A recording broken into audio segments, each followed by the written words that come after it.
The Dangwa appealed to the president to do the needful to equally save the nation the embarrassment created during the Justice Onogen's issue.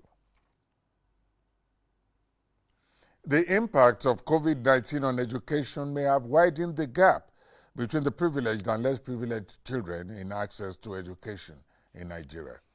In this report, AIT's correspondent brings up to speed with the level of access to e-learning or online studies from both worlds. Emono Emmanuel Bwacha, an undergraduate of a Nigerian-owned private university, and her younger brother Joseph Emmanuel Bwacha, a grade A student in a private school. The siblings received me into their Maitama home in Abuja to talk about the impact of COVID-19 on education in the more than 2 months of lockdown over the ravaging virus. It has put a pause on our learning. I've been having online classes every day.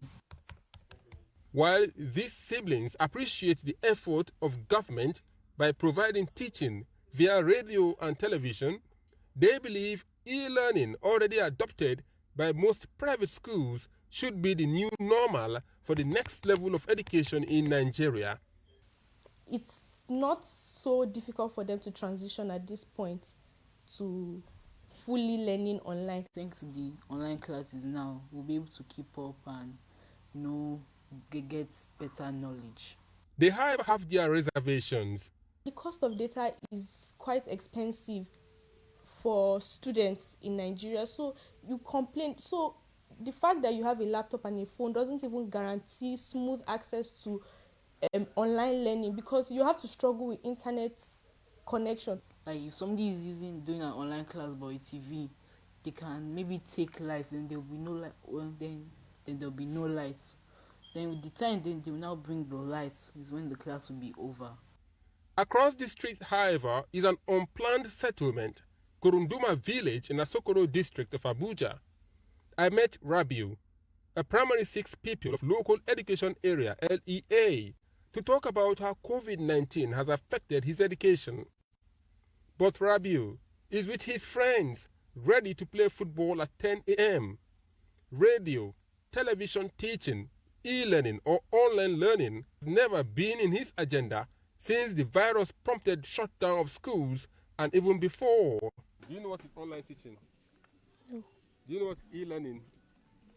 Have a radio. Rabiu's elder brother Sadiq, a student of government junior secondary school, is in the mix. He has an idea, but poverty rules everything in his head. We should provide laptop and tablet so that we can study at home online. Samuel is a senior secondary student in a private school. He is more ignorant than his public school friends. How many kind of online teaching do you know? Do you know Zoom? I don't, but I just know I have an idea for it, but I don't know the type. Back to Emono Emmanuel Bwacha and Joseph Emmanuel Bwacha. How can this challenge of seemingly ignorance, inequality and neglect be addressed? I think they should reduce the school fees by a little, so that some of the children that are not privileged will be able to keep up with some of us that are privileged. Students from less privileged homes, they have the issue, apart from the fact that they can't even access their education, they are scared because how do they feed their families and all of that. So it's hard for them to even focus on their education, because in order for you to be able to focus on your learning, you have to be mentally stable, you have to be fed well, you have to be, physically and mentally well. Okay, so if the government should provide relief packages and take it seriously, then it will be easier on a lot of students. How are you?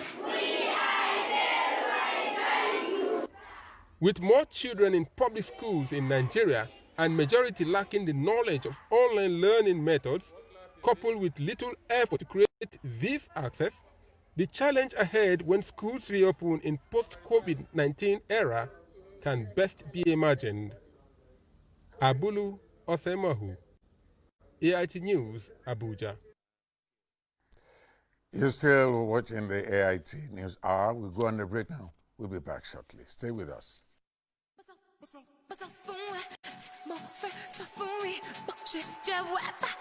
on your mind.